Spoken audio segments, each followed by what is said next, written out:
ਧਰਤੀ ਹੇਠਲਾ ਬਲਦ ਕੁਲਵੰਤ ਸਿੰਘ ਵਿਰਕ ਦੀ ਮਨੋਵਿਗਿਆਨਿਕ ਇੱਕ ਅਜਿਹੀ ਕਹਾਣੀ ਹੈ ਜਿਹੜੀ ਪਾਠਕਾਂ ਦੇ ਧੁਰ ਅੰਦਰ ਤੱਕ ਲੈ ਜਾਂਦੀ ਹੈ। ਵਿਰਕ ਦੀਆਂ ਕਹਾਣੀਆਂ ਪੰਜਾਬੀ ਸਾਹਿਤ ਵਿੱਚ ਆਤਿਸ਼ਬਾਜ਼ੀ ਵਾਂਗ ਜਾਣੀਆਂ ਜਾਂਦੀਆਂ ਹਨ। ਸੋ ਆਓ ਸ਼ੁਰੂ ਕਰਦੇ ਹਾਂ। ਧਰਤੀ ਹੇਠਲਾ ਬਲਦ। ਠੱਠੀ ਖਾਰਾ ਪਿੰਡ ਅੰਮ੍ਰਿਤਸਰ ਤੋਂ ਨੇੜੇ ਹੀ ਸੀ, ਪੱਕੀ ਸੜਕ 'ਤੇ ਜਿਸ ਮੌਜ ਵਿੱਚ ਮਾਨ ਸਿੰਘ ਜਾ ਰਿਹਾ ਸੀ ਉਸ ਵਿੱਚ ਤਾਂ ਦੂਰ ਦੇ ਪਿੰਡ ਵੀ ਨੇੜੇ ਹੀ ਲੱਗਦੇ ਨੇ। ਇਸ ਲਈ ਭਾਵੇਂ ਸ਼ਾਮ ਹੋ ਰਹੀ ਸੀ ਅਤੇ ਟਾਂਗੇ ਦੇ ਥੱਕੇ ਹੋਏ ਘੋੜੇ ਦੀ ਚਾਲ ਵੀ ਮੱਠੀ ਹੋ ਰਹੀ ਸੀ, ਉਸਨੂੰ ਕੋਈ ਚਿੰਤਾ ਨਹੀਂ ਸੀ। ਸੋ ਮੈਂ ਤੁਹਾਨੂੰ ਸਭ ਤੋਂ ਪਹਿਲਾਂ ਇਹ ਦੱਸ ਦਿਆਂ ਕਿ ਕਹਾਣੀ ਦੇ ਵਿੱਚ ਦੋ ਦੋਸਤ ਫੌਜੀ, ਇੱਕ ਕਰਮ ਸਿੰਘ ਅਤੇ ਦੂਸਰਾ ਮਾਨ ਸਿੰਘ।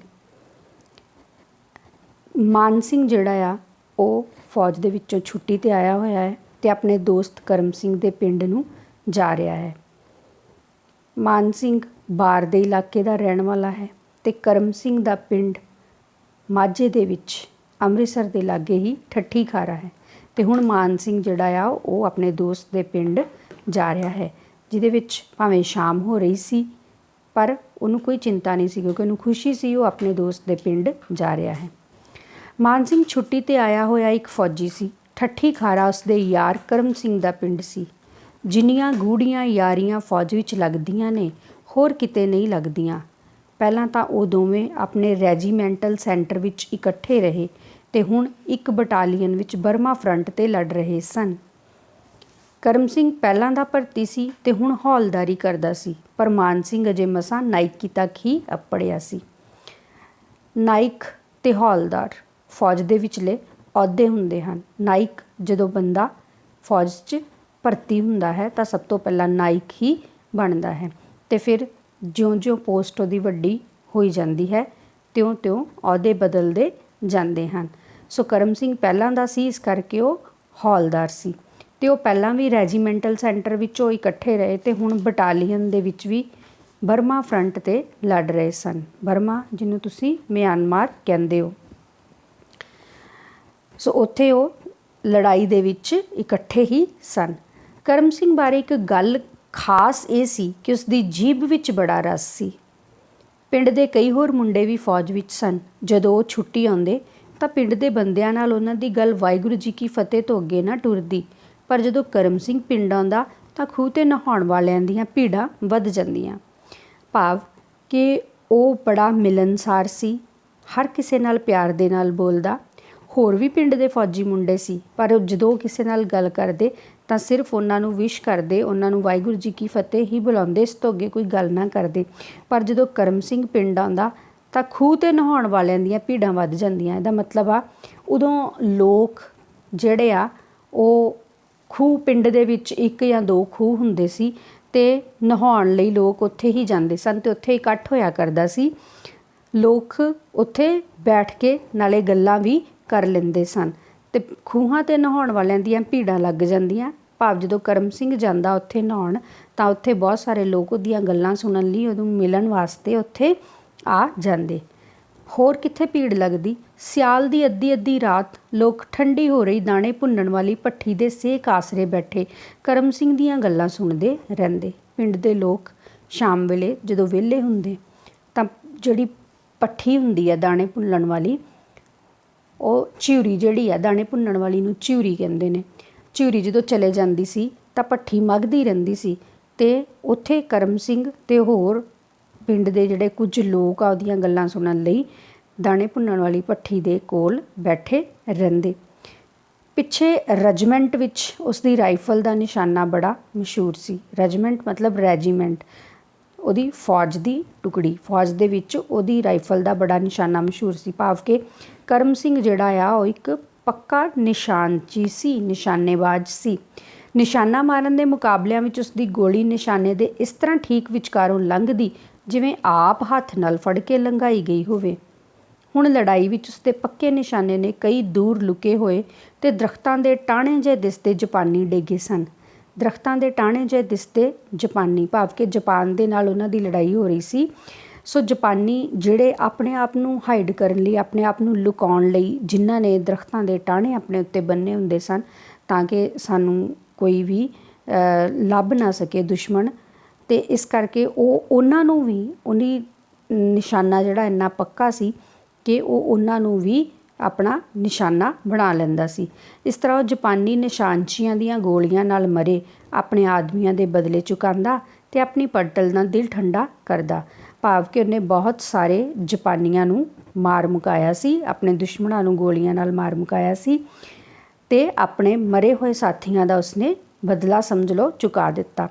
ਜਿੱਥੇ ਮਸ਼ੀਨ ਗੰਨਾਂ ਦੀਆਂ ਗੋਲੀਆਂ ਦੀਆਂ ਵਾਛੜਾਂ ਨਿਸਫਲ ਜਾਂਦੀਆਂ, ਮਸ਼ੀਨ ਗਨ ਜਿਹਦੇ ਵਿੱਚੋਂ ਬਹੁਤ ਸਾਰੀਆਂ ਗੋਲੀਆਂ ਇੱਕੋ ਵਾਰ ਨਿਕਲਦੀਆਂ ਆ, ਅਤੇ ਉਹਦੇ ਵਿੱਚੋਂ ਕਿੰਨੀਆਂ ਗੋਲੀਆਂ ਜਿਹੜੀਆਂ ਆ ਉਹ ਬਿਨਾਂ ਨਿਸ਼ਾਨੇ 'ਤੇ ਹੀ ਲੱਗੇ ਫਾਲਤੂ ਚਲੀਆਂ ਜਾਂਦੀਆਂ, ਪਰ ਉੱਥੇ ਕਰਮ ਸਿੰਘ ਦੀ ਇੱਕ ਹੀ ਗੋਲੀ ਕੰਮ ਸਵਾਰ ਦਿੰਦੀ ਸੀ। ਭਾਵੇਂ ਹੁਣ ਕਰਮ ਸਿੰਘ ਦੇ ਹੱਡ ਕੁਝ ਪੁਰਾਣੇ ਹੁੰਦੇ ਜਾਂਦੇ ਸਨ, ਹੱਡ ਪੁਰਾਣੇ ਹੋਣਾ ਕਿ ਉਸ ਦੀ ਉਮਰ ਹੁਣ ਕੁਛ ਜ਼ਿਆਦਾ ਹੋ ਰਹੀ ਸੀ, ਤਾਂ ਉਮਰ ਦੇ ਹਿਸਾਬ ਦੇ ਨਾਲ ਸਰੀਰ ਜਿਹੜਾ ਆ ਉਹ ਵੀ ਕੰਮ ਘੱਟ ਕਰਨਾ ਸ਼ੁਰੂ ਕਰਦਾ ਹੈ। ਪਰ ਜਦੋਂ ਜਿਮਨਾਸਟਿਕ ਦੇ ਡੰਡਿਆਂ 'ਤੇ ਖੇਡਾਂ ਕਰਦਾ ਤਾਂ ਵੇਖਣ ਵਾਲਿਆਂ ਨੂੰ ਇਸ ਤਰ੍ਹਾਂ ਲੱਗਦਾ ਜਿਵੇਂ ਉਸ ਨੂੰ ਕੋਈ ਭੂਤ ਚੰਬੜ ਗਿਆ ਹੋਵੇ। ਭਾਵ ਕਿ ਉਸ ਦੇ ਸਰੀਰ ਦੇ ਵਿੱਚ ਹਾਲੇ ਵੀ ਲਚਕੀਲਾਪਨ ਬਹੁਤ ਜ਼ਿਆਦਾ ਸੀ। ਉਹ ਹਾਲੇ ਵੀ ਜਿਮਨਾਸਟਿਕ ਜਦੋਂ ਉਹ ਕਰਦਾ ਤਾਂ ਵੇਖਣ ਵਾਲਿਆਂ ਨੂੰ ਇਸ ਤਰ੍ਹਾਂ ਲੱਗਦਾ ਉਹ ਇੰਨਾ ਫੁਰਤੀਲਾ ਸੀ, ਉਸਦਾ ਸਰੀਰ ਇੰਨਾ ਲਚਕੀਲਾ ਸੀ ਅਤੇ ਉਹ ਇੰਨਾ ਫੁਰਤੀਲਾ ਸੀ ਕਿ ਇਸ ਤਰ੍ਹਾਂ ਲੱਗਦਾ ਜਿਵੇਂ ਇਹਨੂੰ ਕੋਈ ਭੂਤ ਚੰਬੜ ਗਿਆ ਹੋਵੇ। ਇੱਥੇ ਲੜਾਈ ਵਿੱਚ ਤੇ ਖੈਰ ਇਹ ਸਭ ਕੁਝ ਬੰਦ ਸੀ, ਹੋਰ ਵੀ ਬਹੁਤ ਕੁਝ ਬੰਦ ਸੀ। ਕਿਹੜੀ ਲੜਾਈ? ਜਿਹੜੀ ਜਾਪਾਨੀਆਂ ਦੇ ਨਾਲ ਹੋ ਰਹੀ ਸੀ, ਉੱਥੇ ਕਹਿੰਦਾ ਇਹ ਬੰਦ ਸੀ। ਕੀ ਬੰਦ ਸੀ? ਜਿਮਨਾਸਟਿਕ ਦੇ ਡੰਡਿਆਂ 'ਤੇ ਆਪਣੇ ਕਰਤੱਵ ਦਿਖਾਉਣੇ ਬੰਦ ਸੀ। ਅਤੇ ਹੋਰ ਕੀ ਕੀ ਬੰਦ ਸੀ? ਕਦੀ ਕੱਸੀਆਂ ਹੋਈਆਂ ਵਰਦੀਆਂ ਪਾ ਕੇ ਬੈਂਡ ਨਾਲ ਪਰੇਡ ਨਹੀਂ ਸੀ ਕੀਤੀ। ਜਦੋਂ ਆਪਣੀ ਰੈਜੀਮੈਂਟ ਦੇ ਵਿੱਚ ਹੁੰਦੇ ਸੀ ਤਾਂ ਰੋਜ਼ ਪ੍ਰੈਕਟਿਸ ਕਰਦੇ ਸੀ। ਤੁਸੀਂ ਵੀ ਦੇਖਿਆ ਹੋਏਗਾ ਆਪਣੇ ਲਾਗੇ ਇੱਥੇ ਕੈਂਟ ਆਪਾਂ ਸਵੇਰੇ ਸਵੇਰੇ ਖੁਦ ਦੇਖਦੇ ਹਾਂ ਕਿ ਫੌਜੀ ਜਿਹੜੇ ਆ ਉਹ ਪਰੇਡ ਕਰਦੇ ਆ, ਠੀਕ ਹੈ, ਕੱਸੀਆਂ ਹੋਈਆਂ ਵਰਦੀਆਂ ਪਾ ਕੇ ਪੂਰੇ ਲੈਸ ਹੋ ਕੇ ਪਰੇਡ ਕਰਦੇ ਆ। ਕੋਈ ਬਾਜ਼ਾਰ ਨੇੜੇ ਨਹੀਂ ਸੀ ਜਿੱਥੇ ਮੁਫਤੀ ਪਾ ਸਕੇ। ਮੁਫਤੀ ਮਤਲਬ ਰਿਲੈਕਸਡ ਕੱਪੜੇ, ਰਿਲੈਕਸਡ ਜਿਹੜੀ ਉਹਨਾਂ ਦੀ ਯੂਨੀਫਾਰਮ ਹੁੰਦੀ ਆ, ਜਿਹਦੇ ਵਿੱਚ ਉਹਨਾਂ ਨੇ ਕੋਈ ਜ਼ਰੂਰੀ ਨਹੀਂ ਹੁੰਦਾ ਕਿ ਕੋਈ ਬੈਲਟ ਲਗਾਈ ਹੋਵੇ, ਟਾਈਟ ਸ਼ੂਜ਼ ਜਿਹੜੇ ਆ ਉਹ ਪਾਏ ਹੋਣ, ਮਤਲਬ ਆਪਣੀ ਯੂਨੀਫਾਰਮ ਦੇ ਵਿੱਚ ਨਹੀਂ ਹੁੰਦੇ, ਥੋੜ੍ਹੇ ਰਿਲੈਕਸਡ ਹੁੰਦੇ ਆ। ਉਹ ਕਿੱਥੇ ਨਹੀਂ ਸੀ ਹੁਣ? ਜਿੱਥੇ ਉਹ ਫਰੰਟ 'ਤੇ ਲੜ ਰਹੇ ਸਨ। ਕਦੇ ਕੋਈ ਪਿੰਡ ਦਾ, ਇਲਾਕੇ ਦਾ ਬੰਦਾ ਨਹੀਂ ਮਿਲਿਆ ਸੀ। ਇਸ ਕਰਕੇ ਜਦੋਂ ਮਾਨ ਸਿੰਘ ਦੀ ਛੁੱਟੀ ਦੀ ਵਾਰੀ ਆਈ ਤਾਂ ਕਰਮ ਸਿੰਘ ਬੜਾ ਔਖਾ ਹੋਇਆ ਸੀ। ਜੇ ਉਹਨੂੰ ਵੀ ਛੁੱਟੀ ਮਿਲ ਜਾਂਦੀ ਤਾਂ ਦੋਵੇਂ ਇਕੱਠੇ ਹੀ ਛੁੱਟੀਆਂ ਗੁਜ਼ਾਰਦੇ ਅਤੇ ਫਿਰ ਇਕੱਠੇ ਹੀ ਮੁੜ ਆਉਂਦੇ। ਹੁਣ ਇਹ ਕਰਮ ਸਿੰਘ ਸੋਚਦਾ ਆ ਕਿਉਂਕਿ ਉਹਨੂੰ ਉਹਦੀ ਛੁੱਟੀ ਮਨਜ਼ੂਰ ਨਹੀਂ ਸੀ ਹੋਈ। ਅੰਮ੍ਰਿਤਸਰੋਂ ਚੂੜਕਾਣਾ ਕਿਹੜਾ ਦੂਰ ਸੀ, 50 ਕੋਹਾਂ ਦੀ ਵਿੱਥ ਨਹੀਂ ਸੀ। ਭਾਵੇਂ ਪਹਿਲੇ ਨੂੰ ਮਾਝਾ ਅਤੇ ਦੂਸਰੇ ਨੂੰ ਬਾਰ ਆਖਦੇ ਸਨ। ਸੋ ਕਰਮ ਸਿੰਘ ਦਾ ਪਿੰਡ ਜਿਹੜਾ ਆ ਉਹ ਅੰਮ੍ਰਿਤਸਰ ਜ਼ਿਲ੍ਹੇ ਦੇ ਵਿੱਚ ਸੀ ਅਤੇ ਮਾਨ ਸਿੰਘ ਦੇ ਪਿੰਡ ਦਾ ਨਾਮ ਕੀ ਸੀ? ਚੂਹੜਕਾਣਾ, ਜਿਹੜਾ ਬਾਰ ਦੇ ਇਲਾਕੇ ਦੇ ਵਿੱਚ ਸੀ। ਅਤੇ ਇਹਨਾਂ ਦੋਹਾਂ ਦੇ ਵਿਚਕਾਰ ਦੀ ਵਿੱਥ 50 ਕੋਹ ਸੀ।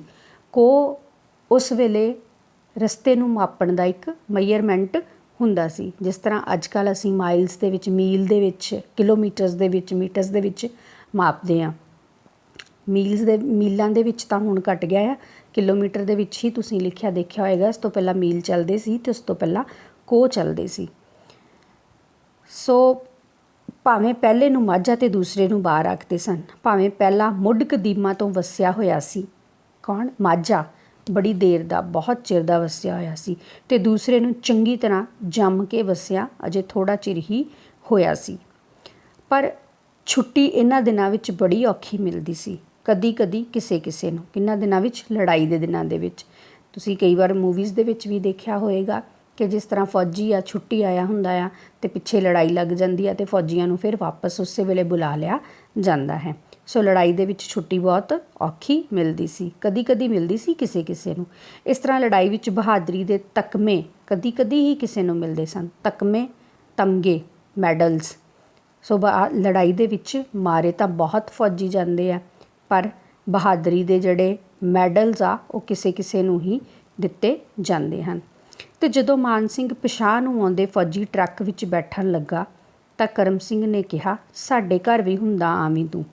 ਪਿਛਾਂਹ ਨੂੰ ਆਉਂਦੇ, ਮਤਲਬ ਵਾਪਸ ਜਾ ਰਹੇ, ਉੱਥੋਂ ਫਰੰਟ ਤੋਂ ਵਾਪਸ ਜਾ ਰਹੇ ਫੌਜੀ ਟਰੱਕ ਦੇ ਵਿੱਚ ਮਾਨ ਸਿੰਘ ਬੈਠਣ ਲੱਗਾ ਤਾਂ ਕਰਮ ਸਿੰਘ ਨੇ ਉਹਨੂੰ ਕਿਹਾ, ਤੂੰ ਸਾਡੇ ਘਰ ਵੀ ਹੁੰਦਾ ਆਵੀਂ, ਮੇਰੇ ਕੋਲੋਂ ਆਏ ਨੂੰ ਤੈਨੂੰ ਵੇਖਣਗੇ ਤਾਂ ਅੱਧਾ ਮੇਲ ਤਾਂ ਉਹਨਾਂ ਦਾ ਹੋ ਜਾਏਗਾ। ਕਹਿੰਦਾ ਜਦੋਂ ਮੇਰੇ ਘਰ ਦੇ ਤੈਨੂੰ ਦੇਖਣਗੇ ਕਿ ਤੂੰ ਸਾਡੇ ਪੁੱਤ ਕੋਲੋਂ ਆਇਆ ਹੈ ਤਾਂ ਉਹਨਾਂ ਦਾ ਤੈਨੂੰ ਵੇਖ ਕੇ ਹੀ ਅੱਧਾ ਮੇਲ ਮੇਰੇ ਨਾਲ ਹੋ ਜਾਏਗਾ, ਅਤੇ ਫਿਰ ਉਹਨਾਂ ਕੋਲੋਂ ਆਏ ਨੂੰ ਤੈਨੂੰ ਮੈਂ ਵੇਖਾਂਗਾ ਅਤੇ ਤੇਰੇ ਕੋਲੋਂ ਉਹਨਾਂ ਦੀਆਂ ਗੱਲਾਂ ਬਾਤਾਂ ਸੁਣਾਂਗਾ ਤਾਂ ਅੱਧਾ ਮੇਲ ਮੇਰਾ ਵੀ ਹੋ ਜਾਏਗਾ। ਸੋ ਉਹ ਉਸ ਨੂੰ ਕਹਿੰਦਾ ਹੈ ਕਿ ਤੂੰ ਜਾਏਗਾ ਅਤੇ ਮੇਰੇ ਘਰਦਿਆਂ ਨੂੰ ਲੱਗੇਗਾ ਕਿ ਸਾਡਾ ਪੁੱਤ ਆਇਆ ਹੈ, ਅਤੇ ਤੂੰ ਜਦੋਂ ਆ ਕੇ ਮੈਨੂੰ ਮੇਰੇ ਘਰਦਿਆਂ ਦੀਆਂ ਗੱਲਾਂ ਬਾਤਾਂ ਸੁਣਾਏਗਾ ਤਾਂ ਮੈਨੂੰ ਇਸ ਤਰ੍ਹਾਂ ਲੱਗੇਗਾ ਜਿਵੇਂ ਮੈਂ ਆਪਣੇ ਘਰਦਿਆਂ ਨੂੰ ਹੀ ਮਿਲ ਲਿਆ ਹੋਵੇ। ਫਿਰ ਆਪਣੇ ਇਲਾਕੇ ਵਿੱਚ ਉਸਦੀ ਦਿਲਚਸਪੀ ਵਧਾਉਣ ਲਈ ਉਸਨੇ ਪੁੱਛਿਆ, ਤੂੰ ਅੱਗੇ ਕਦੀ ਉੱਧਰ ਗਿਆ ਹੈ ਕਿ ਨਹੀਂ? ਨਹੀਂ, ਅੰਮ੍ਰਿਤਸਰ ਵਿੱਚੋਂ ਹੀ ਲੰਘਿਆ ਹਾਂ, ਪਰਾਂ ਤੇ ਕਦੀ ਨਹੀਂ ਗਿਆ। ਕੌਣ ਕਹਿੰਦਾ? ਮਾਨ ਸਿੰਘ। ਉੱਧਰ ਬੜੇ ਗੁਰਦੁਆਰੇ ਨੇ, ਤਰਨ ਤਾਰਨ, ਖਡੂਰ ਸਾਹਿਬ, ਗੋਇੰਦਵਾਲ, ਸਾਰੀ ਥਾਈਂ ਮੱਥਾ ਟੇਕ ਆਵੀਂ, ਨਾਲੇ ਸਾਡੇ ਘਰੋਂ ਹੋ ਆਵੀਂ, ਮੈਂ ਚਿੱਠੀ ਪਾ ਦਿਓ ਉਹਨਾਂ ਨੂੰ। ਇਹ ਕੌਣ ਕਹਿੰਦਾ ਆ? ਕਰਮ ਸਿੰਘ। ਅਤੇ ਇਸੇ ਕਰਕੇ ਆਪਣੀਆਂ ਛੁੱਟੀਆਂ ਮੁੱਕਣ ਦੇ ਨੇੜੇ ਅੱਜ ਉਹ ਟਾਂਗੇ 'ਤੇ ਚੜ੍ਹਿਆ ਕਰਮ ਸਿੰਘ ਦੇ ਪਿੰਡ ਜਾ ਰਿਹਾ ਸੀ। ਕਰਮ ਸਿੰਘ ਦੇ ਘਰ ਪਹੁੰਚ ਜਾਂਦਾ ਆ ਉਹ। ਬਾਪੂ ਜੀ, ਮੈਂ ਮਾਨ ਸਿੰਘ ਆ ਚੂੜਕਾਣਿਓ। ਉਸਨੇ ਕਰਮ ਸਿੰਘ ਦੇ ਘਰ ਦੀ ਡਿਓੜੀ ਵਿੱਚ ਬੈਠੇ ਬਾਬੇ ਨੂੰ ਹੱਥ ਜੋੜ ਕੇ ਕਿਹਾ। ਡਿਓੜੀ ਘਰ ਦਾ ਮੇਨ ਦਰਵਾਜ਼ੇ ਦੇ ਸਾਹਮਣੇ ਦਾ ਜਿਹੜਾ ਮੈਦਾਨ ਆ ਉਹਨੂੰ ਕਹਿ ਸਕਦੇ ਹੋ। ਦਰਵਾਜ਼ੇ ਦੇ ਅੰਦਰ ਜਿਹੜੀ ਖੁੱਲ੍ਹੀ ਜਿਹੀ ਜਗ੍ਹਾ ਉਹਨੂੰ ਡਿਓੜੀ ਕਹਿੰਦੇ ਆ। ਆਓ ਜੀ, ਜੀਓ ਆਇਆਂ ਨੂੰ, ਆਓ ਬਹਿ ਜਾਓ। ਮਾਨ ਸਿੰਘ ਕਾਲੇ ਸੁਭਾਅ ਦਾ ਨਹੀਂ ਸੀ, ਪਰ ਆਪਣੀ ਇਸ ਆਓ ਭਗਤ 'ਤੇ ਉਸਨੂੰ ਬੜੀ ਹੈਰਾਨੀ ਹੋਈ। ਹੋ ਸਕਦਾ ਸੀ ਇਹ ਕੋਈ ਓਪਰਾ ਆਦਮੀ ਹੋਵੇ, ਕਿਉਂਕਿ ਉਸ ਆਦਮੀ ਨੇ ਉਹਨੂੰ ਕੋਈ ਉੱਠ ਕੇ ਮਿਲਿਆ ਨਹੀਂ, ਕੋਈ ਉਹਦਾ ਚਾਅ ਨਹੀਂ ਕੀਤਾ, ਸਿਰਫ ਉਹਨੂੰ ਇੰਨਾ ਹੀ ਕਿਹਾ ਕਿ ਜੀ ਆਇਆਂ ਨੂੰ ਅਤੇ ਬਹਿ ਜਾਓ। ਤੁਸੀਂ ਕਰਮ ਸਿੰਘ ਦੇ ਬਾਪ ਹੋ? ਉਸਨੇ ਚੰਗੇਰੀ ਮਿਲਣੀ ਦੀ ਮੰਗ ਕਰਦੇ ਹੋਏ ਕਿਹਾ ਕਿ ਉਹਨੂੰ ਆਸ ਸੀ ਕਿ ਇਹ ਹੋਰ ਵੀ ਚੰਗੀ ਤਰ੍ਹਾਂ ਮੇਰੇ ਨਾਲ ਮਿਲਣਗੇ, ਇਸ ਕਰਕੇ ਉਹਨਾਂ ਨੂੰ ਪੁੱਛਦਾ ਆ ਕਿ ਤੁਸੀਂ ਕਰਮ ਸਿੰਘ ਦੇ ਬਾਪ ਹੋ? ਆਹੋ ਜੀ, ਇਹ ਉਹਦਾ ਹੀ ਘਰ ਹੈ। ਉਸ ਮੇਰੇ ਬਾਰੇ ਤੁਹਾਨੂੰ ਚਿੱਠੀ ਲਿਖੀ ਸੀ? ਮਾਨ ਸਿੰਘ ਨੂੰ ਹਾਲੇ ਵੀ ਸ਼ੰਕਾ ਸੀ ਕਿ ਪਤਾ ਨਹੀਂ ਕਰਮ ਸਿੰਘ ਨੇ ਘਰ ਦੱਸਿਆ ਹੋਵੇ ਕਿ ਨਾ ਦੱਸਿਆ ਹੋਵੇ। ਹਾਂ, ਉਸ ਲਿਖਿਆ ਸੀ ਭਈ ਤੁਸੀਂ ਆਓਗੇ ਸਾਡੇ ਕੋਲ। ਅਤੇ ਬੁੱਢਾ ਉੱਠ ਕੇ ਵਿਹੜੇ ਵੱਲ ਨੂੰ ਤੁਰ ਪਿਆ। ਉਹਦੇ ਕੋਲੋਂ ਉੱਠ ਗਿਆ ਅਤੇ ਅੰਦਰ ਵਿਹੜੇ ਦੇ ਵਿੱਚ ਚਲਾ ਗਿਆ। ਇੱਕ ਕੱਟੀ ਨੂੰ ਉਸ ਖੋਲ੍ਹ ਕੇ ਕਿੱਲੇ ਤੋਂ ਦੂਜੇ ਕਿੱਲੇ 'ਤੇ ਬੱਧਾ। ਕੱਟੀ ਮੱਝ ਦਾ ਫੀਮੇਲ ਬੱਚਾ ਜਿਹੜਾ ਉਹਨੂੰ ਕੱਟੀ ਕਹਿ ਦਿੰਦੇ ਆ। ਇੱਕ ਕਿੱਲੇ ਤੋਂ ਦੂਸਰੇ ਕਿੱਲੇ 'ਤੇ ਬੱਧਿਆ ਅਤੇ ਫਿਰ ਉਸ ਦੇ ਪਿੰਡੇ 'ਤੇ ਹੱਥ ਫੇਰਿਆ ਅਤੇ ਫਿਰ ਉਸ ਨੂੰ ਆਪਣਾ ਹੱਥ ਚੱਟਣ ਲਈ ਦਿੱਤਾ, ਭਾਵ ਕਿ ਉਹ ਮਾਨ ਸਿੰਘ ਦੇ ਨਾਲ ਨਜ਼ਰਾਂ ਨਹੀਂ ਸੀ ਮਿਲਾ ਰਿਹਾ।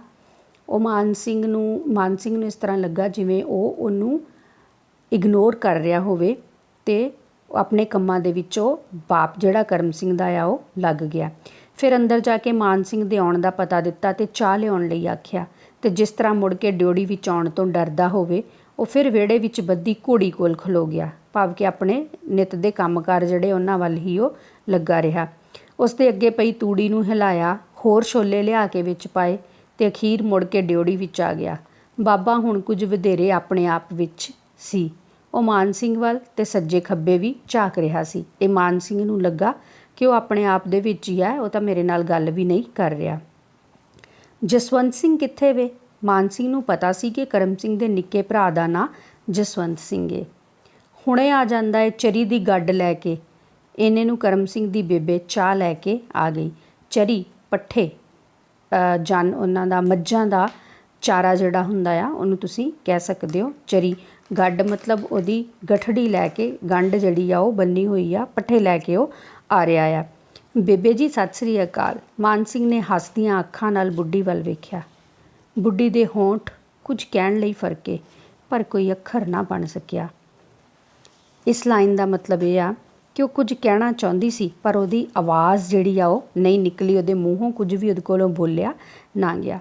ਮਾਨ ਸਿੰਘ ਨੇ ਚਾਹ ਵਾਲੀ ਗੜਵੀ ਅਤੇ ਕੌਲੀ ਉਸਦੇ ਹੱਥੋਂ ਫੜ ਲਈ ਅਤੇ ਉਹ ਵਾਪਸ ਚਲੀ ਗਈ। ਇਹ ਮਝੈਲ ਕਿਸ ਤਰ੍ਹਾਂ ਦੇ ਆਦਮੀ ਨੇ?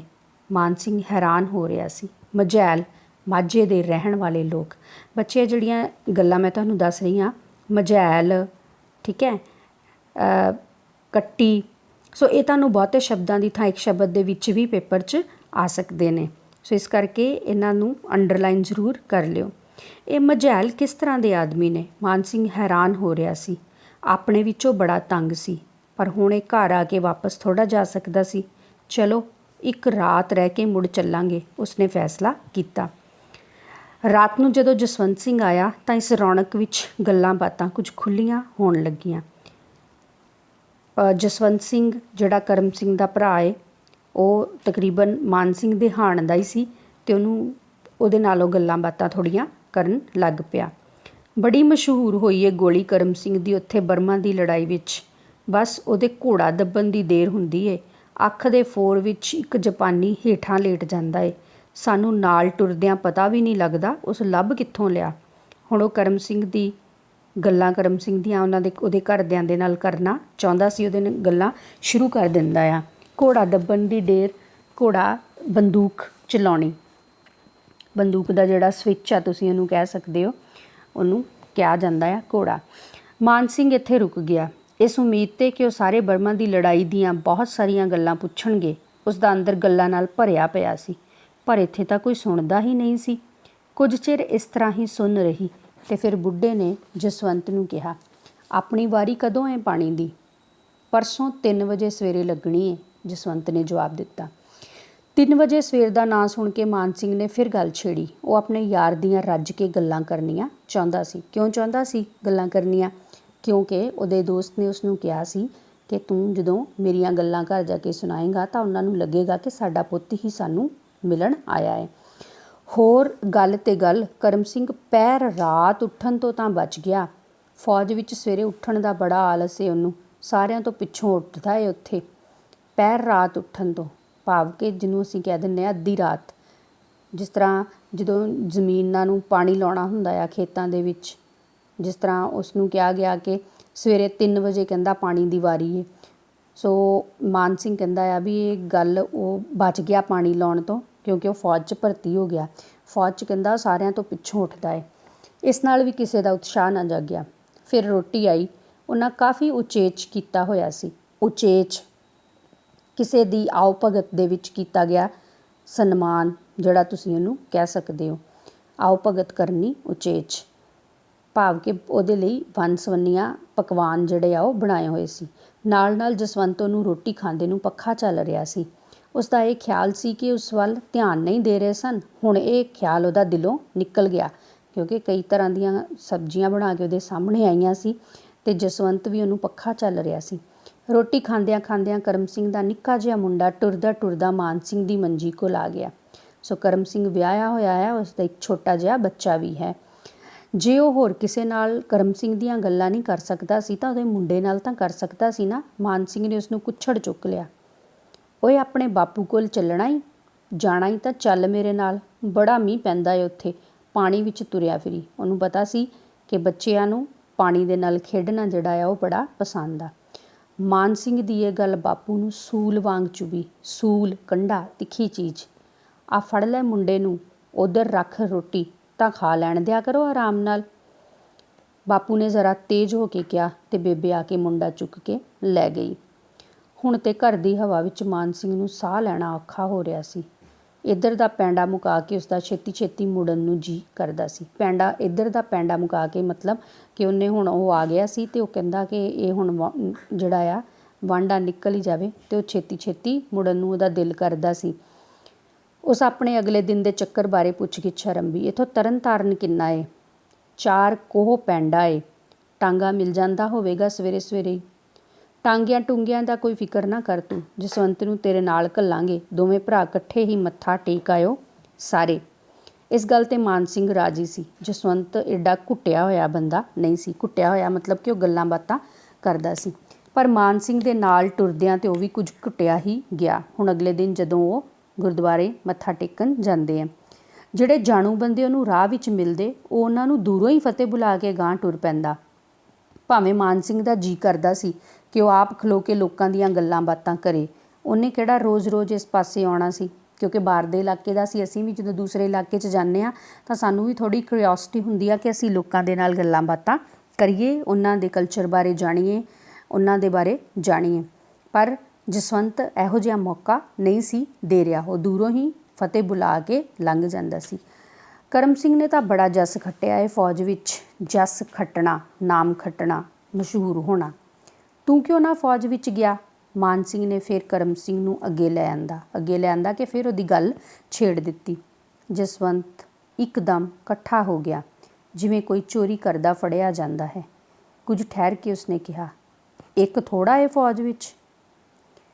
ਚਰੀਆਂ ਕਮਾਦ ਕਿੱਡੇ ਕਿੱਡੇ ਹੋ ਗਏ ਨੇ ਆਪਣੇ ਵੱਲ। ਇੱਕ ਚਰੀ ਦੀ ਪੈਲੀ ਕੋਲੋਂ ਲੰਘਦਿਆਂ ਜਸਵੰਤ ਨੇ ਗੱਲ ਚਲਾਈ। ਹੁਣ ਜਸਵੰਤ ਕਰਮ ਸਿੰਘ ਦੀ ਗੱਲ ਛੱਡ ਕੇ ਤੇ ਕਮਾਦ ਤੇ ਚਰੀਆਂ ਤੇ ਕਮਾਦ ਗੰਨੇ ਦਾ ਖੇਤ, ਠੀਕ ਹੈ, ਔਰ ਚਰੀ ਫਸਲ ਹੁੰਦੀ ਹੈ। ਇਹ ਵੀ ਉਹ ਪੈਲੀ ਦੇ ਕੋਲੋਂ ਲੰਘਦਿਆਂ ਜਸਵੰਤ ਨੇ ਗੱਲ ਛੜੀ। ਬੰਦੇ ਜਿੱਡੇ ਖੜੇ ਨੇ ਕਿ ਜਿਹੜੇ ਬੰਦੇ ਆ ਏਡੀ ਫਸਲ ਜਿਹੜੀ ਆ ਉਹ ਹੋ ਗਈ ਆ। ਪਰ ਉਸਦਾ ਦਿਲ ਇਸ ਗੱਲ ਵਿੱਚ ਨਹੀਂ ਸੀ। ਉਹ ਤਾਂ ਆਪਣੇ ਯਾਰ ਦੀਆਂ ਗੱਲਾਂ ਕਰਨੀਆਂ ਚਾਹੁੰਦਾ ਸੀ। ਕੌਣ? ਮਾਨ ਸਿੰਘ।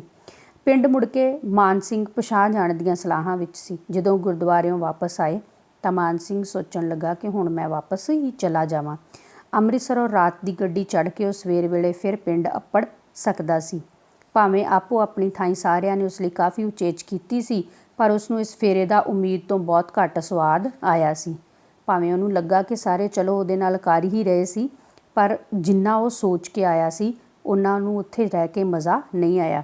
ਇਸ ਵੇਲੇ ਵੀ ਅੰਦਰ ਉਸ ਲਈ ਚਾਹ ਤਿਆਰ ਹੋ ਰਹੀ ਸੀ। ਡਿਓੜੀ ਵਿੱਚ ਉਹ ਇਕੱਲਾ ਹੀ ਸੀ। ਸਾਹਮਣੇ ਗਲੀ ਵਿੱਚ ਝੋਲਾ ਗਲ ਵਿੱਚ ਲਮਕਾਈ ਡਾਕੀਆ ਤੁਰਿਆ ਆਉਂਦਾ ਸੀ। ਪਹਿਲਾਂ ਤਾਂ ਇਸ ਤਰ੍ਹਾਂ ਲੱਗਾ ਜਿਵੇਂ ਉਹ ਟੁਰਦਾ ਸਿੱਧਾ ਹੀ ਅੱਗੇ ਲੰਘ ਜਾਵੇਗਾ, ਪਰ ਫਿਰ ਉਹ ਡਿਓੜੀ ਵਿੱਚ ਆ ਕੇ ਮੰਜੀ 'ਤੇ ਬੈਠ ਗਿਆ। ਕੀ ਲਿਆਏ ਉਹ? ਇਹ ਕਿਹਨੇ ਕਿਹਾ? ਮਾਨ ਸਿੰਘ ਨੇ, ਕਿਉਂਕਿ ਉਹ ਵੀ ਡਿਓੜੀ ਦੇ ਵਿੱਚ ਹੀ ਬੈਠਾ ਸੀ। ਲਿਆਉਣਾ ਕੀ ਏ? ਆ ਪੈਨਸ਼ਨ ਆਈ ਏ ਵਿਚਾਰੇ ਕਰਮ ਸਿੰਘ ਦੀ। ਕਰਮ ਸਿੰਘ ਦੀ ਪੈਨਸ਼ਨ? ਕਰਮ ਸਿੰਘ ਮਾਰਿਆ ਗਿਆ? ਹੈਰਾਨ ਹੋਇਆ ਮਾਨ ਸਿੰਘ ਪੁੱਛਦਾ ਆ। ਬਾਦਸ਼ਾਹੋ, ਸਾਰਾ ਇਲਾਕਾ ਤਰਾਸ ਪਿਆ ਕਰਦਾ ਏ ਤੇ ਤੁਸੀਂ ਉਹਦੇ ਘਰ ਬੈਠੇ ਪੁੱਛਦੇ ਹੋ ਕਰਮ ਸਿੰਘ ਮਾਰਿਆ ਗਿਆ ਏ? ਚਿੱਠੀ ਆਇਆ ਤੇ ਅੱਜ 15 ਦਿਨ ਹੋ ਗਏ ਨੇ। ਇਹ ਕੌਣ ਬੋਲਦਾ ਆ? ਡਾਕੀਆ। ਇਲਾਕਾ ਤਰਾਸ ਪਿਆ ਕਰਦਾ ਏ ਕਿ ਸਾਰੇ ਇਲਾਕੇ ਦੇ ਵਿੱਚ ਸੋਗ ਛਾਇਆ ਪਿਆ ਏ। 2 ਕੁ ਵਾਰ ਮਾਨ ਸਿੰਘ ਦਾ ਸਾਹ ਕਾਲਾ ਜਿਹਾ ਆਇਆ। ਸਿਰ ਤੇ ਨੱਕ ਤੋਂ ਉਤਲੇ ਹਿੱਸੇ ਦੀ ਇੱਕ ਮੁੱਠ ਜਿਹੀ ਮਿੱਟੀ ਗਈ ਤੇ ਫਿਰ ਅੱਖਾਂ ਰਾਹੀਂ ਪਾਣੀ ਨੁਚੜਨ ਨਾਲ ਢਿੱਲੀ ਹੋਣ ਲੱਗੀ, ਭਾਵ ਕਿ ਉਸਨੂੰ ਇਹ ਬਿਲਕੁਲ ਵੀ ਉਮੀਦ ਨਹੀਂ ਸੀ। ਤੇ ਉਹਨੂੰ ਜਿਵੇਂ ਸਿਰ ਦੇ ਵਿੱਚ ਜਿਵੇਂ ਚੱਕਰ ਆਉਣ ਲੱਗ ਗਏ ਇੱਕਦਮ ਇਹ ਗੱਲ ਸੁਣ ਕੇ। ਤੇ ਪਾਣੀ ਨੁਚੜਨ ਦਾ ਮਤਲਬ ਆ ਕਿ ਉਹ ਰੋਣ ਲੱਗ ਪਿਆ। ਕਰਮ ਸਿੰਘ ਦਾ ਘਰ ਅੰਦਰ ਗਿਆ ਹੋਇਆ ਉਹਦਾ ਪਿਤਾ, ਉਹਦਾ ਨਿੱਕਾ ਜਿਹਾ ਮੁੰਡਾ ਉਸਨੂੰ ਰੋਣ ਵਿੱਚ ਮਦਦ ਦੇ ਰਹੇ ਸਨ। ਬਾਪੂ ਨੇ ਬਾਹਰੋਂ ਹੀ ਡਾਕੀਆ ਬੈਠਾ ਵੇਖ ਸਮਝ ਲਿਆ ਕਿ ਗੱਲ ਨਿਕਲ ਗਈ ਹੈ। ਹੁਣ ਭਾਰ ਚੁੱਕੀ ਫਿਰਨ ਦੀ ਕੋਈ ਲੋੜ ਨਹੀਂ ਸੀ। 8 ਪੈਰਾਂ ਦਾ ਦਬਾਅ ਢਿੱਲਾ ਹੋਇਆ। 8 ਪੈਰ ਪੂਰਾ ਇੱਕ ਦਿਨ। ਪੈਰ 8 ਪਹਿਰ। ਪਹਿਰ ਸਮੇਂ ਦੀ ਇਕਾਈ, ਠੀਕ ਹੈ। ਅਸੀਂ 24 ਘੰਟਿਆਂ ਨੂੰ 8 ਪਹਿਰਾਂ ਦੇ ਵਿੱਚ ਵੰਡਦੇ ਹਾਂ। ਸੋ 3 ਘੰਟੇ ਦਾ ਇੱਕ ਪਹਿਰ ਜਿਹੜਾ ਆ ਉਹ ਗਿਣਿਆ ਜਾਂਦਾ ਹੈ। ਸੋ ਉਹਦੇ ਅੱਥਰੂ ਵਗ ਤੁਰੇ। ਦੋਵੇਂ ਢੇਰ ਚਿਰ ਕੋਲ ਬੈਠੇ ਆਪਣੇ ਆਪ ਨੂੰ ਹੌਲਾ ਕਰਦੇ ਰਹੇ। ਬਾਪੂ ਸੋਚਦਾ ਆ ਕਿ ਭਾਰ ਚੁੱਕੀ ਫਿਰਨ ਦੀ ਕੋਈ ਲੋੜ ਨਹੀਂ। ਕਿਹੜਾ ਭਾਰ ਸੀ ਉਹ? ਹਾਂ, ਉਸਦੇ ਪੁੱਤਰ ਦੀ ਮੌਤ ਦਾ, ਜਿਹੜਾ ਉਹ ਮਾਨ ਸਿੰਘ ਕੋਲੋਂ ਲੁਕਾ ਕੇ ਰੱਖ ਰਿਹਾ ਸੀ। ਫਿਰ ਮਾਨ ਸਿੰਘ ਬੋਲਿਆ, ਤੁਸਾਂ ਮੈਨੂੰ ਆਉਂਦੇ ਹੀ ਕਿਉਂ ਨਾ ਦੱਸਿਆ? ਐਵੇਂ ਅਸਾਂ ਆਖਿਆ ਮੁੰਡਾ ਛੁੱਟੀ ਆਇਆ ਏ, ਇਹਦੀ ਛੁੱਟੀ ਖਰਾਬ ਨਾ ਹੋਵੇ। ਆਪੇ ਛੁੱਟੀ ਕੱਟ ਕੇ ਪਲਟਨ ਵਿੱਚ ਜਾਏਗਾ, ਸੁਣ ਲਏਗਾ। ਫੌਜੀ ਨੂੰ ਛੁੱਟੀ ਬੜੀ ਪਿਆਰੀ ਹੁੰਦੀ ਏ। ਜਿੰਨੀ ਕਰਮ ਸਿੰਘ ਨੂੰ ਪਿਆਰੀ ਸੀ ਓਨੀ ਹੀ ਤੈਨੂੰ ਹੋਊ ਨਾ, ਸਗੋਂ ਬਹੁਤੀ ਹੋਊ। ਬਾਹਰ ਦੇ ਪਿੰਡਾਂ ਦੇ ਲੋਕ ਤਾਂ ਸਾਉਣ ਦੇ ਜੰਪਲ ਨੇ, ਉਹਨਾਂ ਨੂੰ ਤੇ ਥੋੜ੍ਹਾ ਔਖ ਵੀ ਬਹੁਤਾ ਦਿਸਦਾ ਹੋਊ। ਪਰ ਅਸੀਂ ਗੱਲ ਲੁਕਾਉਣ ਵਿੱਚ ਰਤਾ ਕਾਮਯਾਬ ਨਹੀਂ ਹੋਏ, ਐਵੇਂ ਬੇਸੁਆਦੀ ਹੀ ਕੀਤੀ। ਬਾਹਰ ਦੇ ਪਿੰਡਾਂ ਦੇ ਲੋਕ ਤਾਂ ਸਾਉਣ ਦੇ ਜੰਪਲ ਨੇ। ਸਾਉਣ ਇੱਥੇ ਮਹੀਨਾ, ਠੰਡਾ ਮਹੀਨਾ ਜਿਹੜਾ ਉਹ ਮੰਨਿਆ ਜਾਂਦਾ ਆ। ਉਸ ਮਹੀਨੇ ਦੇ ਜੰਪਲ ਦਾ ਮਤਲਬ ਇਹ ਨਹੀਂ ਆ ਕਿ ਉੱਥੇ ਸਾਰੇ ਬੱਚੇ ਸਾਉਣ ਦੇ ਮਹੀਨੇ ਹੀ ਜੰਮਦੇ ਨੇ। ਸੋ ਇਹ ਇੱਕ ਗੱਲ ਹੈ ਜਿਹਦਾ ਮਤਲਬ ਆ ਕਿ ਉੱਥੋਂ ਦੇ ਲੋਕ ਜਿਹੜੇ ਆ ਉਹ ਥੋੜ੍ਹੇ ਸੈਂਸੀਟਿਵ ਹੁੰਦੇ ਆ। ਉਹਨਾਂ ਦੇ ਵਿੱਚ ਬਰਦਾਸ਼ਤ ਕਰਨ ਦੀ ਸ਼ਕਤੀ ਥੋੜ੍ਹੀ ਘੱਟ ਹੁੰਦੀ ਆ ਅਤੇ ਉਹਨਾਂ ਨੂੰ ਥੋੜ੍ਹੀ ਬਹੁਤੀ ਔਖਿਆਈ ਵੀ ਜਿਹੜੀ ਆ ਉਹ ਥੋੜ੍ਹੀ ਔਖਿਆਈ ਵੀ ਬਹੁਤੀ ਲੱਗਦੀ ਆ। ਜਦ ਕਿ ਜਿਹੜੇ ਮਾਝੇ ਦੇ ਲੋਕ ਆ ਉਹ ਸ਼ੁਰੂ ਤੋਂ ਹੀ ਮੁੱਢ ਕਦੀਮਾਂ ਤੋਂ ਹੀ ਲੜਦੇ ਆ ਰਹੇ ਆ। ਸਰਹੱਦ 'ਤੇ ਮਾਝਾ ਹੋਣ ਦਾ ਕਰਕੇ ਉਹ ਬੜੇ ਪੱਕੇ ਹੁੰਦੇ ਆ, ਦ੍ਰਿੜ ਨਿਸ਼ਚੇ ਵਾਲੇ ਹੁੰਦੇ ਆ, ਔਖਿਆਈਆਂ ਝੱਲਣ ਵਾਲੇ ਹੁੰਦੇ ਆ। ਮੁੜਦੇ ਹੋਏ ਮਾਨ ਸਿੰਘ ਨੇ ਮਾਝੇ ਦੇ ਪਿੰਡ ਵੇਖੇ ਜਿਨ੍ਹਾਂ ਦਾ ਬਾਬਾ ਜੰਪਲ ਸੀ। ਜੰਪਲ ਜੰਮਿਆ ਹੋਇਆ, ਹੁਣ ਮਾਨ ਸਿੰਘ ਵਾਪਸ ਜਾ ਰਿਹਾ ਸੀ। ਇਹਨਾਂ ਦੁਆਲੇ ਬਚਾ ਲਈ ਕਿਲ੍ਹੇ ਕੋਟ ਉਸਰੇ ਸਨ। ਕਿਲ੍ਹੇ ਕੋਟ ਵੱਡੀਆਂ ਵੱਡੀਆਂ ਹਵੇਲੀਆਂ, ਵੱਡੇ ਵੱਡੇ ਘਰ ਤੁਸੀਂ ਕਹਿ ਸਕਦੇ ਹੋ। ਥਾਂ ਥਾਂ ਮੜੀਆਂ ਅਤੇ ਸਮਾਧਾਂ ਸਨ। ਕਿਸੇ ਦੀ ਯਾਦ ਦੇ ਵਿੱਚ ਬਣਾਈ ਹੋਈ ਪੱਕੀ ਥਾਂ ਉਹਨੂੰ ਮੜੀ ਜਾਂ ਸਮਾਧ ਕਿਹਾ ਜਾਂਦਾ ਹੈ। ਜਿਹੜੀਆਂ ਪਿਛਲੀਆਂ ਪੀੜ੍ਹੀਆਂ ਵਿੱਚ ਇਹਨਾਂ ਲੋਕਾਂ ਦੀ ਭਾਰਤ ਉੱਤੇ ਧਾਵਾ ਕਰਨ ਵਾਲਿਆਂ ਨਾਲ ਲੜਨ ਮਰਨ ਦੀਆਂ ਕਹਾਣੀਆਂ ਦੱਸਦੀਆਂ ਸਨ। ਕੌਣ? ਮੜੀਆਂ ਅਤੇ ਸਮਾਧਾਂ ਕੀ ਦੱਸਦੀਆਂ ਸਨ ਕਿ ਭਾਰਤ ਦੇ ਉੱਤੇ ਲੋਕ ਜਦੋਂ ਧਾਵਾ ਕਰਦੇ ਸੀ ਤਾਂ ਪੰਜਾਬ ਦੀ ਸਰਹੱਦ ਦੇ ਥਾਣੀ ਲੰਘ ਕੇ ਭਾਰਤ ਦੇ ਵਿੱਚ ਦਾਖਲ ਹੁੰਦੇ ਸੀ ਅਤੇ ਇੱਥੇ ਹੀ ਉਹਨਾਂ ਦੇ ਨਾਲ ਲੜਨ ਮਰਨ ਵਾਲਿਆਂ ਦੀਆਂ ਇਹ ਮੜੀਆਂ ਅਤੇ ਸਮਾਧਾਂ ਬਣਾਈਆਂ ਹੋਈਆਂ ਸਨ। ਇਸੇ ਕਰਕੇ ਬਾਬੇ ਦੀ ਸਹਿਣ ਸ਼ਕਤੀ ਇੰਨੀ ਵਧੀ ਹੋਈ ਸੀ। ਉਹ ਦੂਜਿਆਂ ਨੂੰ ਹੌਲਾ ਰੱਖਣ ਲਈ ਆਪ ਹੋਰ ਭਾਰ ਚੁੱਕਣਾ ਚਾਹੁੰਦਾ ਸੀ। ਮਾਨ ਸਿੰਘ ਨੇ ਸੁਣਿਆ ਹੋਇਆ ਸੀ ਕਿ ਇੱਕ ਧੌਲ ਹੈ, ਧੌਲ ਮਤਲਬ ਬਲਦ, ਜੋ ਆਪਣੇ ਸਿਰਾਂ 'ਤੇ ਸਾਰੀ ਧਰਤੀ ਦਾ ਭਾਰ ਚੁੱਕ ਕੇ ਖੜਾ ਰਹਿੰਦਾ ਹੈ। ਇਹ ਮੰਨਿਆ ਜਾਂਦਾ ਹੈ, ਇੱਕ ਮਨੌਤ ਹੈ। ਉਸ ਨੂੰ ਇਸ ਤਰ੍ਹਾਂ ਲੱਗ ਰਿਹਾ ਸੀ ਜਿਵੇਂ ਕਰਮ ਸਿੰਘ ਦਾ ਪਿਤਾ ਹੀ ਉਹ ਧੌਲ ਸੀ ਜਿਹੜਾ ਭਾਰ ਥੱਲੇ ਦੱਬਿਆ ਹੋਣ ਪਿੱਛੋਂ ਵੀ ਲੋਕਾਂ ਦਾ ਭਾਰ ਚੁੱਕਣਾ ਚਾਹੁੰਦਾ ਸੀ। ਸੋ ਇਸ ਤਰ੍ਹਾਂ ਧਰਤੀ ਹੇਠਲਾ ਬਲਦ ਕਰਮ ਸਿੰਘ ਦਾ ਪਿਓ ਸੀ, ਜਿਹੜਾ ਆਪਣੇ ਪੁੱਤਰ ਦੀ ਮੌਤ ਦਾ ਭਾਰ ਸਿਰਫ ਇਸ ਲਈ ਆਪਣੇ ਮੋਢਿਆਂ 'ਤੇ ਚੁੱਕੀ ਫਿਰਦਾ ਸੀ ਤਾਂ ਕਿ ਉਸਦੇ ਪੁੱਤਰ ਦੇ ਦੋਸਤ ਨੂੰ ਇਸ ਗੱਲ ਦਾ ਪਤਾ ਨਾ ਲੱਗ ਜਾਵੇ, ਉਸਦੇ ਕਰਮ ਸਿੰਘ ਦੀ ਮੌਤ ਦਾ ਪਤਾ ਨਾ ਲੱਗੇ ਅਤੇ ਉਸਦੀ ਛੁੱਟੀ ਖਰਾਬ ਨਾ ਹੋਵੇ।